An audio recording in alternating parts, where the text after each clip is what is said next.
del Padre, del Hijo, del Espíritu Santo. Amén. Queridos hermanos, quiero hacerles una pregunta. ¿Por qué este joven príncipe, este joven futuro rey de Francia, Luis IX, por qué se hizo santo? ¿Se hizo santo solito? No. Se hizo santo porque nació y creció en un ambiente que favorecía la santidad. Es muy importante saber esto. Una planta puede ser árbol, puede ser lo que debe ser y fructuoso en la medida que el ambiente, el clima, el terreno favorece. Si no, no favorece. Si no favorece, no funciona. Entonces San Luis nació en 1215. Fue rey de Francia desde 1226 a 1270, bastante tiempo. Era un hijo como debe ser, pero también educado por una madre santa. Su madre, Blanca de Castilla, le decía: mire Luis, usted sabe que te quiero, sí mami, quiero, yo sé que me quieres. Y escúchame bien, decía: prefiero verte muerto antes que de cometer un pecado mortal.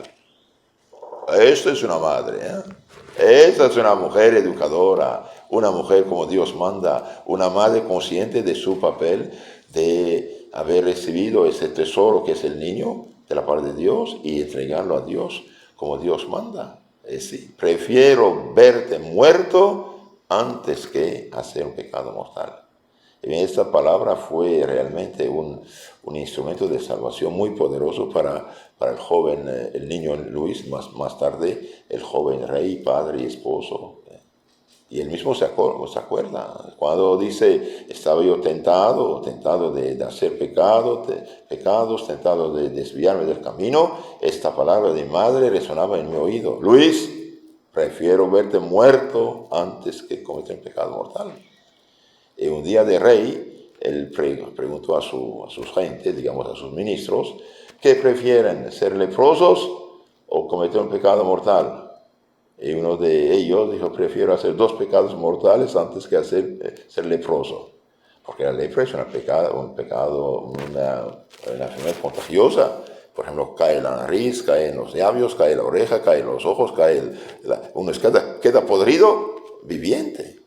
La primera vez que el Santo Padre Damián, apóstol de los leprosos en las Islas Hawái, entró en un lugar donde había leprosos, el primer movimiento fue vomitar. Tan asqueroso, es un cáncer de la sangre, la lepra, ¿no? Entonces este pobre ministro: prefiero hacer 2 pecados antes que lepra. Y el rey lo regañó.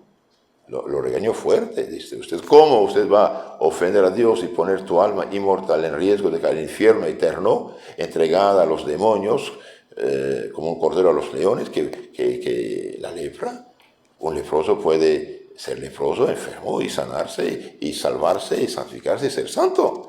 Pero una persona, póngale el más poderoso de los hombres o a la mujer más bella, reina de belleza, que está en pecado mortal, es asquerosa a los ojos de Dios, de los ángeles. Si nuestros ojos vieran un alma en pecado mortal, haríamos paro cardíaco. Es algo serio. Entonces esta santa mujer, Blanca de Castilla, madre de San Luis, que dijo: prefiero verte muerto antes que pecar, y bien tenía razón. Y hoy cuántas madres pobres de ellas ni conciencia tienen de lo que es el pecado. ¿Y por qué? Porque quizás no fueron tampoco formadas y educadas en el temor y amor de Dios, en la fe cristiana, en la importancia de saber que toda la riqueza, el poder, el oro y dinero del mundo, no vale un grado de santidad. ¿Por qué? Porque la santidad, lo que llamamos la gracia santificante, es algo divino. Hoy se olvidó esto por completo. Cuando fue rey, claro, va a casarse, va a fundar una familia, si me acuerdo bien, es padre de unos 9 hijos. Familia numerosa, familia como Dios manda. Pero también fue un esposo bien delicado. Dije 9, no, dice 11 hijos. 11 hijos, bendito sea Dios. Y fue un verdadero asceta en el trono. Fue verdadero asceta, penitente, ascética es la penitencia, la lucha espiritual, en el trono. Visitaba a los enfermos, servía a los enfermos, vestía de una manera limpia, pero muy, muy modesta. Juntó un gobierno enérgico y acertado con los ejercicios de piedad y la frecuencia de los santos sacramentos. Se quejaban sus ministros o ayudantes de que iba a una misa o 2 misas por día. Y les dijo, pero esperen, si yo hubiera pasado 5 horas en juegos, cacerías y deportes, ¿qué me dieron? No hubieran dicho nada. Y porque voy a rezar, me reprochan esto, pero están equivocados. Precisamente si trato de ser justo, humano, cristiano, noble, puro y casto y ejemplar, es porque voy a misa, porque creo en Dios, porque hago lo que Dios pide. Entonces juntó al mismo tiempo sus deberes de gobernantes, los juntó a los ejercicios de piedad y a tal punto, y frecuentemente los sacramentos, comunión, confesión, Santa Misa. Un día pasó un grito en París que había un milagro eucarístico. La hostia se transformó realmente, visiblemente, en el cuerpo de Cristo, carne de Cristo. Todo el mundo fue corriendo y él no salió. ¿Y no vas a ver? Dijo, no voy. Yo creo que la hostia consagrada es el cuerpo, sangre, alma de Cristo. ¿Para qué voy? Aquí estoy, la tengo. Sí. Entonces, un hombre de fe, un hombre de sacramentos, un hombre de familia. Su política se basó siempre en la más estricta justicia, en una inquebrantable rectitud y en el bienestar de los necesitados. Un gobernante que aplica la estricta justicia. ¿Y la justicia? ¿Qué es la justicia? Bien, dar a cada uno lo suyo. Él dio a Dios lo suyo y a cada uno lo suyo. Pero cuando uno no da a Dios lo que es Dios, ¿cómo quieren que sean justos con los hombres?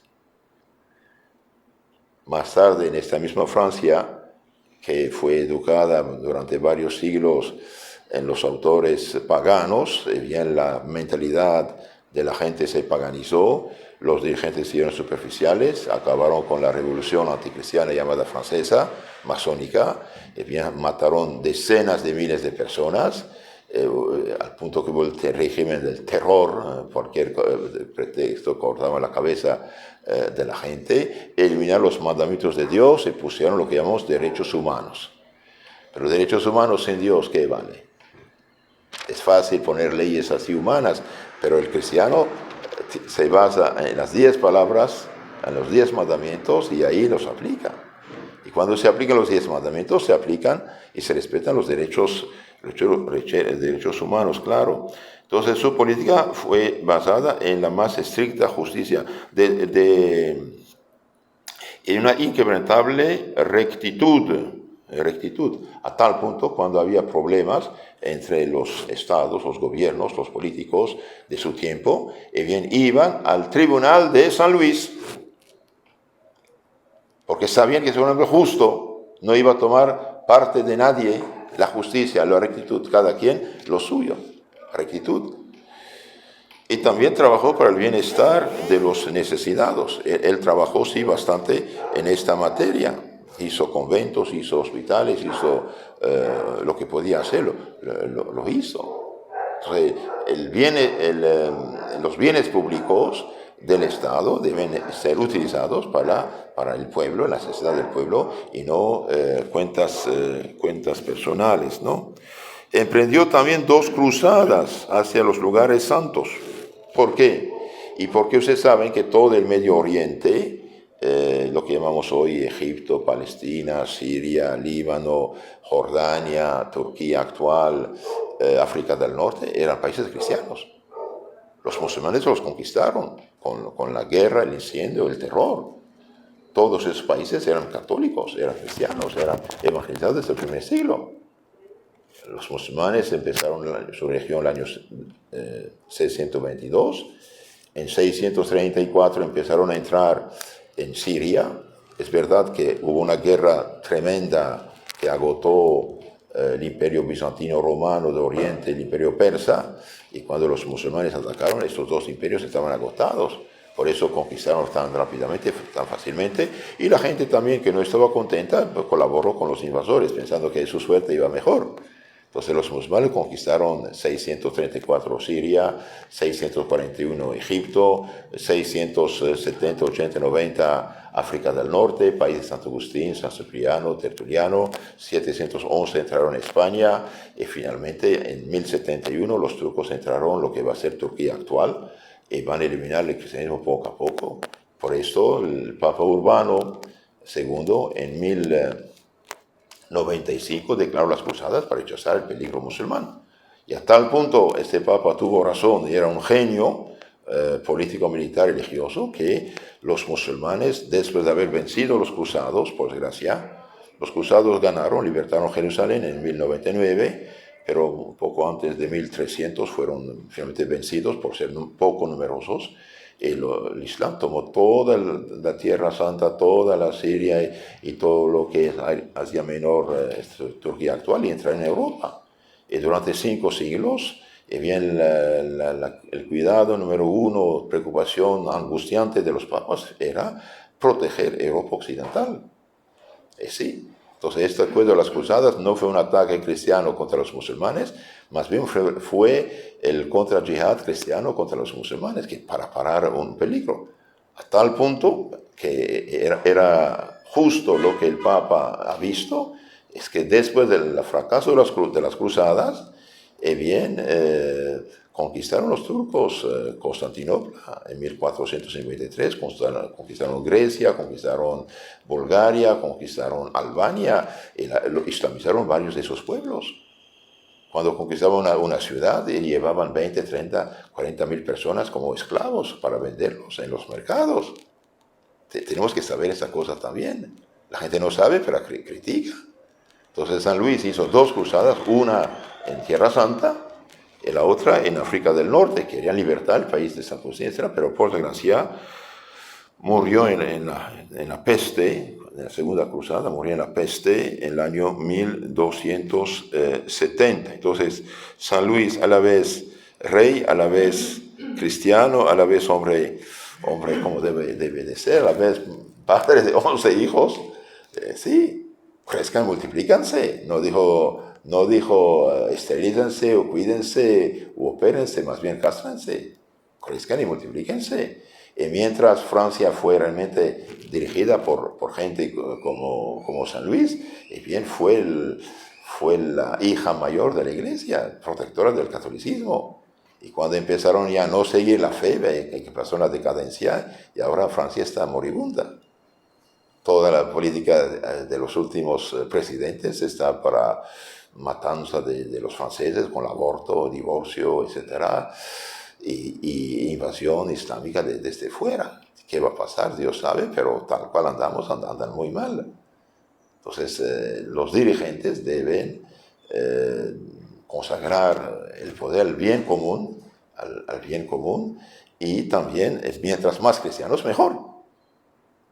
Porque todo el mundo hoy se queja de la corrupción, porque cuando no hay temor de Dios, no hay amor de Dios, no hay fe. No hay fe. Un político realmente cristiano tiene fe y sabe que Dios lo juzgará. En la Biblia dice, Dios juzgará de una manera muy estricta a los dirigentes.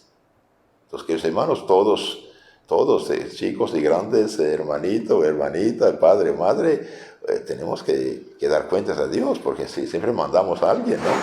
El hermano mayor al chiquito manda, ¿no? Tiene que ser justo con él, no pegarlo en la ausencia de sus padres. Entonces, en resumen, bien, si San Luis se hizo San Luis, es que el ambiente lo favoreció. El ambiente cristiano de esa época llamada Edad Media, tan criticada injustamente, que fue la gloria de la humanidad, del cristianismo, ¿no? ¿Cuántos miles de santos se produjo esta edad? Hasta el punto de Inglaterra se fue llamada en esta época Isla de los Santos, hasta que un rey pobrecito, adúltero, asesino, la hizo protestante forzándola, ¿no? Enrique VIII. San Luis nunca olvidé esta palabra de su madre: prefiero verte muerto antes que pecar. Y bien que Dios dé sabiduría a todas las madres de familia para educar en el amor y temor de Dios a sus hijos, para que salvándose, salvan muchas otras almas.